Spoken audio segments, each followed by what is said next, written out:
So I was experiencing some intermittent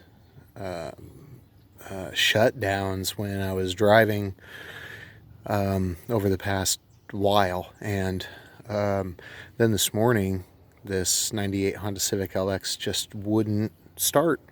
After kind of, going through the usual suspects, I settled on ignition system, and first thing I wanted to check was this distributor cap and rotor, and I'm glad I did because when I pulled it off, I noticed this thing is absolutely loaded with filth. And look at these contacts.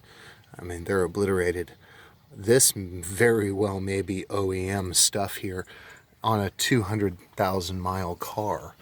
I haven't taken the rotor off yet, but I can already see that it's in need of replacement as well, and it's just corroded as hell inside here. So hopefully nothing else is wrong, but for now, cap and rotor looks like the likely suspect. So take a look at that if you're having any ignition related issues. Your car is dying on you for no apparent reason, and or giving you hard starts or no starts.